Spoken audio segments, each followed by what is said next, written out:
To enchant people, you will have to overcome resistance. You will encounter resistance.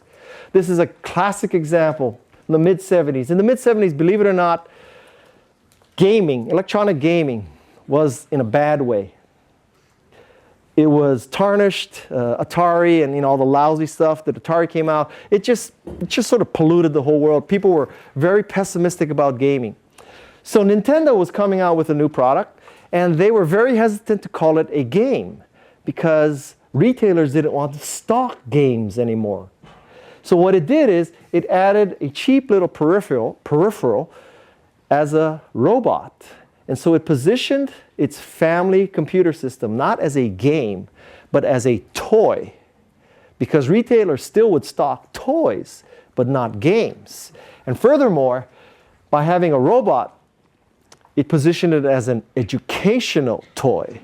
So now kids could ask their parents for educational toys as opposed to electronic games. That's how they overcame resistance to electronic games in the 70s. So, some ways to overcome resistance. First, social proof. Social proof means that you see other people doing it, it must be okay. Now, this can work both ways, but the way I mean it is as a positive. Now, back when Apple introduced an iPod, you saw lots of people carrying this white thing around with white earbuds. You figured out that that's an iPod.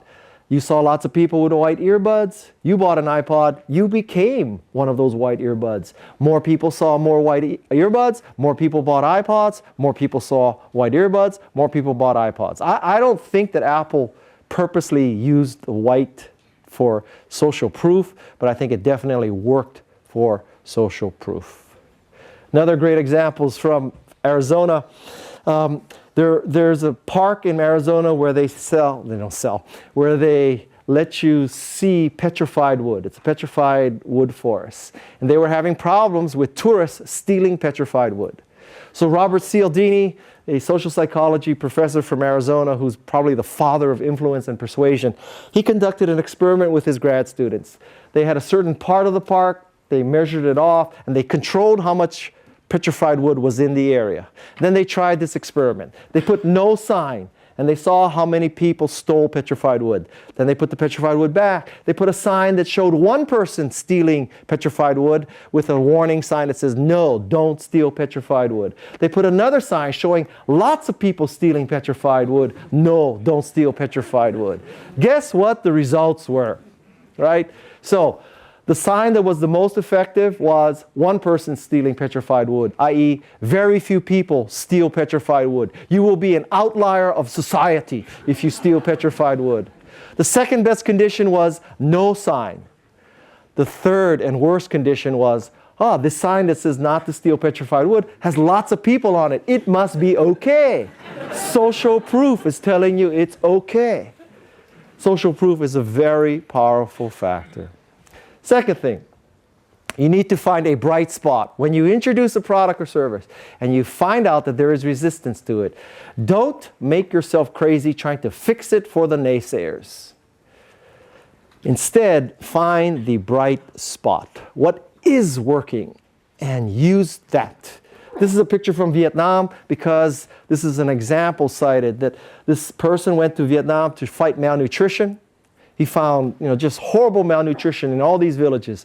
But in every village, there was always a few families that had kids who were not malnutrition, who were not malnourished. And he investigated and he found out the difference between the malnourished families and the non-malnourished families was not income level, it was not political standing in the village. It was a very simple thing. Those mothers were taking crabs and shrimps from the rice paddies and putting it into the meals. So they had more protein. Very simple thing. That was the only thing that was working. He focused on that and trained other parents to do the same thing. More high-tech example, in 1984, 5, 6, and 7, we thought we had it all figured out with Macintosh. Macintosh would be a spreadsheet, database, and word processing machine. If you're familiar with Macintosh from way back then, you would know we're 0 for 3 there, right? The bright spot was desktop publishing. Desktop publishing was the only bright spot in the Macintosh software world at that time. And you know what? I wish I could tell you that Apple knew and predicted and caused that bright spot. Not at all. This was an example of planting many seeds. One seed was Aldous PageMaker. Aldous PageMaker created desktop publishing. Desktop publishing saved Apple. If it wasn't for Aldous PageMaker, there would be no Apple today. We would all have cell phones with real keyboards. The batteries would last longer, and we wouldn't be stuck with AT&T. It would be a different world. It would be a different world.